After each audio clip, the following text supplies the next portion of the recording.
Pedangdut Inul Daratista bersuara dalam menentang rencana kenaikan pajak hiburan. Keberpihakan Inul ini bukan semata-mata untuk melindungi keuntungannya sendiri, melainkan juga untuk menjaga nasib 5.000 karyawan yang bekerja di seluruh gerai rumah karaoke-nya. Inul Daratista, sebagai salah satu pengusaha yang menentang kenaikan pajak hiburan, menyoroti dampak negatif yang mungkin terjadi pada industri rumah karaoke dan pekerja yang terlibat di dalamnya. Meski pemerintah menunda kenaikan pajak, Inul Daratista tetap berupaya untuk membela nasib para pekerjanya dan menyuarakan keprihatinan terhadap kondisi industri hiburan di Indonesia. Inul Daratista saat ini mempekerjakan sekitar 5.000 orang di berbagai gerai yang dimilikinya. Kenaikan pajak hiburan dapat membawa dampak besar, membuat rumah karaoke-nya mengalami kerugian yang signifikan dan terpaksa harus menutup usaha, mengakibatkan pemecatan massal terhadap seluruh karyawan. Para pekerja di rumah karaoke-nya mulai merasa gelisah mengenai rencana kenaikan pajak hiburan, meskipun pendapatan bisnis karaoke-nya telah menurun.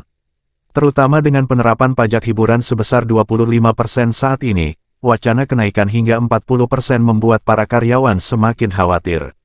Inul Daratista menjelaskan bahwa kondisi bisnisnya saat ini sudah cukup sulit dengan pajak hiburan yang ada, dan kenaikan lebih lanjut dapat mengancam eksistensi bisnisnya. Hal ini membuat para karyawan merasa tidak aman terkait pekerjaan mereka. Meski mengekspresikan keprihatinan dan kegelisahan, Inul Daratista berharap agar skenario terburuk untuk tidak perlu terjadi. Namun, di sisi lain, satu-satunya solusi yang dianggap efektif oleh Inul Daratista untuk mempertahankan bisnisnya adalah dengan membatalkan rencana kenaikan pajak hiburan. Pengacara kondang yang juga merupakan pengusaha Hotman Paris Hutapea, hingga penyanyi dangdut pemilik tempat karaoke Inul Vista, Inul Daratista akan menyambangi kantor Menteri Koordinator Bidang Perekonomian Airlangga Hartarto, Senin tanggal 22 Januari tahun 2024. Hotman mengatakan, ia dan rekan-rekan pengusaha industri jasa hiburan khusus yang terdampak tarif pajak 40% sampai 75% akan datang ke kantor Airlangga. Di Jalan Lapangan Banteng Timur nomor 2, RW 4, Pasar Baru, Kecamatan Sawah Besar, Kota Jakarta Pusat, sekitar pukul 11 waktu Indonesia Barat. Hotman, Inul, dan pengusaha bar, diskotek, beach club, serta karaoke itu berencana meminta pemerintah, melalui Menko Airlangga, menunda pengenaan pajak hiburan khusus yang ditetapkan dalam Undang-Undang Nomor 1 Tahun 2022, tentang hubungan keuangan antara pemerintah pusat dan pemerintah daerah itu. Hotman mengaku datang selaku pengusaha HWG Atlas, bersama dengan Ivan, Eka Wijaya, Marvin, dan Andrew.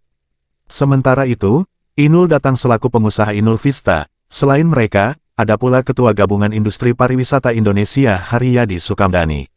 Sebelumnya, Presiden Joko Widodo menggelar rapat terbatas dengan beberapa menteri terkait polemik tarif pajak hiburan.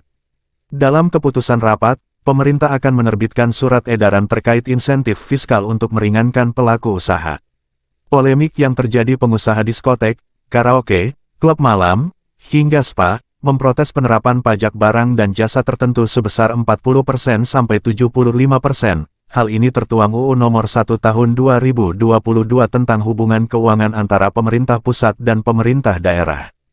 Menteri Koordinator Bidang Perekonomian Airlangga Hartarto, mengungkapkan Menteri Keuangan bersama Menteri Dalam Negeri akan menyiapkan surat edaran kepada pemerintah daerah untuk mengeluarkan insentif pajak sesuai dengan pasal 101 UU HKPD. Selain itu, Airlangga juga menekankan dalam rapat terbatas itu, juga dibahas mengenai kemungkinan daerah untuk menetapkan tarif pajak di bawah rentang yang telah ditetapkan dalam UU HKPD, sebab UU itu menurutnya memberi ruang tersebut.